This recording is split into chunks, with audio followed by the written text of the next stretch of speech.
So you talked about, data theft and it being on the rise, and I find it so interesting, the similarities between data theft and material theft. I read not long ago that police stations had toilet seats being stolen from their police stations, and when they were asked about this, they said that they have nothing to go on.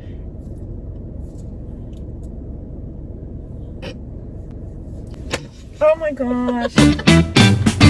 I was very excited to show off my new sunglasses. Well, they are lovely.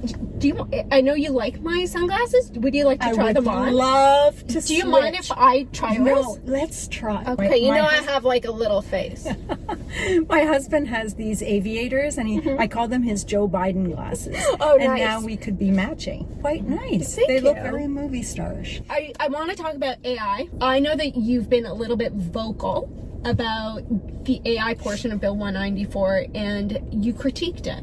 And so tell us what your beef is with AI in Bill 194. First of all, I thought it was great that Ontario actually, turned its mind, the legislator and the government, and then the legislature turned their minds to addressing this important issue. Of course. AI, cybersecurity, digital technologies aimed at children and youth. So kudos for having developed and adopted and passed Schedule 1 of Bill 194. The issue we had was that the law as it stands is really just a framework. Yeah. It actually has no rules.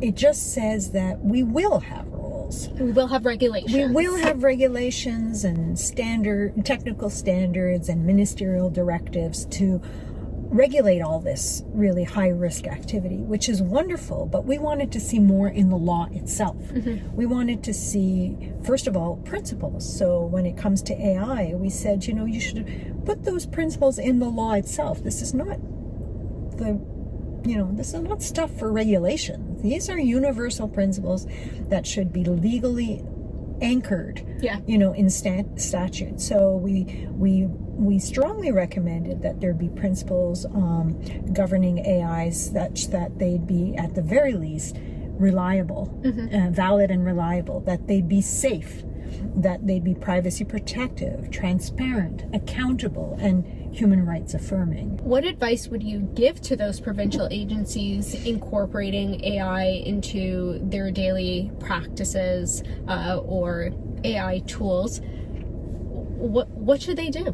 The Ontario government did issue what's called the Trustworthy AI Framework, where they have, and they did actually, I think, listen to some of the principles that we were putting forth and recommended. So we were happy to see those in the framework. Now, of course, that's not a law, it's not a regulation, but it is binding insofar as it is the government telling its employees, which is public servants, how they should approach AI, including the kinds of impacts assessments and the kinds of transparency principles, etc. So there is a framework that exists, and I think public institutions would be well advised to follow that framework, to consult with our office insofar as there are personal information implications, and as there often are, when you're dealing with AI and using personal data in the process. Just because AI principles are not legislated, it doesn't mean that personal information is not implicated by the use of AI tools. That's and right. Therefore, whether it's FIPA or any other privacy legislations may be breached. And so always thinking about privacy when implementing AI is going to be essential. You said it really well, and there's a lot of regulators, data protection regulators, make the point, and I agree that AI is not a completely unregulated space. If personal information is implicated either at the front end in terms of training the AI, or at the end of the process in terms of drawing inferences or observations and making decisions about people based on accurate or inaccurate information imputed to them, those are privacy aspects that are already governed. So there is already existing legislation, but of course, as you know, AI is even broader than privacy, and so that's why I think there are benefits to regulating Absolutely. the space in a more holistic manner. We're gonna play a little game. Okay. We just talked about AI, and I wanted to see how well you know AI.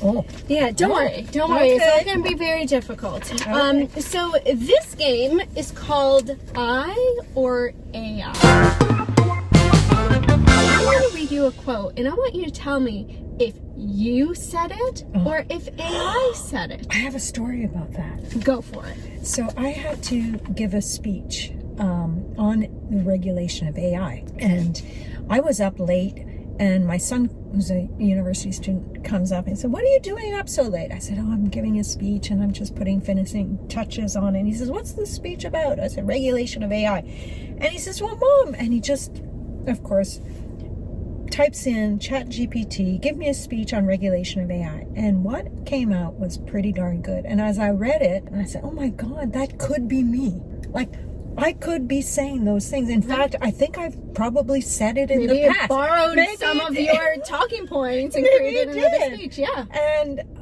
so this is a very fun game. It's going to be hard. It might be hard. Okay. All Let's right. go for it. In a world where trust is increasingly hard to come by, Ontarians deserve clear rules, strong safeguards, and full transparency from their institutions. Right. I or AI? I. You know yourself well. I love it. Boom. Whether it's how decisions are made, how personal data is used, or how emerging technologies are governed, our office will continue pushing for real accountability, and we will remind the public that when your technology is not serving you, turn it off and on again. AI. You're right. It's quite good. But I don't remember reviewing that quote. Okay, next. To foster greater trust in artificial intelligence, we need a robust regulatory framework. We need a policy environment that is supportive of the technology, yet safe. Oh, that's a tough one. That I/we? That's not an option, Okay. Patricia. It's I or AI. I'm gonna. See, it's something I could have said. I think I'm gonna say I. Ding, ding, ding. Yeah, you got it. Yeah. All right, here we go. We live in a data-driven world propelled by AI that may feel very scary and overwhelming at times, but we can't give up the good fight. By collaborating, being flexible in our approach, and stepping forward with courage and perseverance, we can help build a better future where robots cook our dinners and clean our toilets like George Jetson promised. You had me right up till the end. That first part, I think, is I, and then you switch to AI. Is that right? You got it! Yeah. Wow, you know yourself really well, I have to say. Okay, so Patricia, you just finished your first term as commissioner. Congratulations. Thank you so much. And entering, or you have already entered your second term. I would love to hear what are like the top 3 highlights of the first term. And you are welcome to brag. This is a safe space.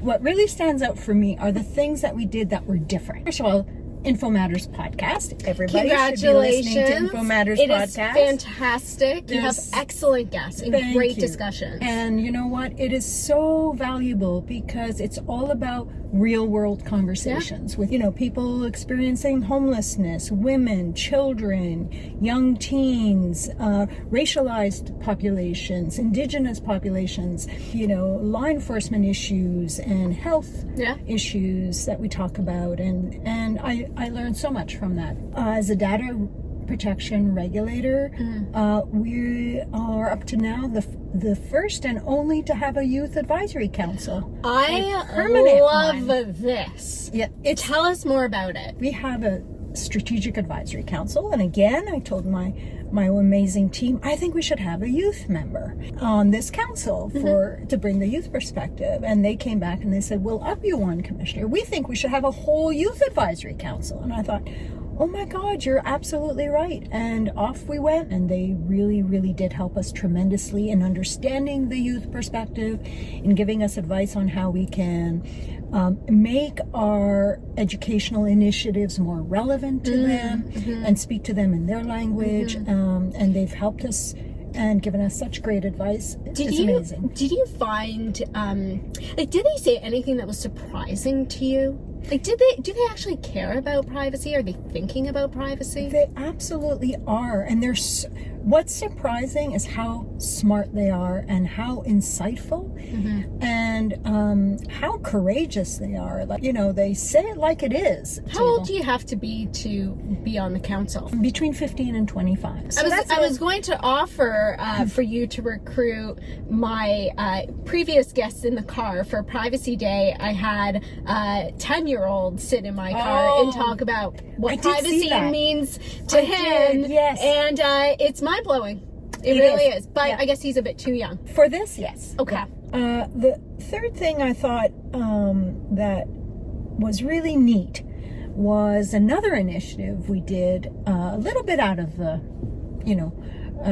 trodden path, and that is a transparency showcase, where we, as regulators, we tend really to focus often, because we're all about compliance, and we tend to draw a lot of attention to situations where there's non-compliance and trying to pull the lessons out for others to learn from others' mistakes. Exactly. So we tend to focus a lot on mistakes, but sometimes we need to focus on the positive models. I love that. And encourage others not only to learn from mistakes, but to learn from good, best class examples of how you do transparency well. Great submissions from provincial institutions, governments, municipal governments, law enforcement, municipalities, and universities. And so we have been very pleased with the uptake, and we have created a online 3D virtual gallery. Really? Where you can go and see each submission in the form of an exhibit, just as you would through a virtual museum. You walk through the gallery and you see all these exhibits. This is on your website? It's on our website. I love that. And so it's 3D, and you can walk around and read more about, this is interesting, and most importantly, what impacts it's had, what has that information or the transparency of that information actually had as an impact, a positive impact on people's, on Ontarians' lives. I love that you're using this positive reinforcement as opposed to doom and gloom. You want to emphasize, look at the incredible work that people do and motivate others to do great work as well. So I absolutely love that idea. Thank you so much for sharing that with us. Thank you. I do feel very like a big celebrity. Well, I'm like sitting beside the celebrity, so yeah.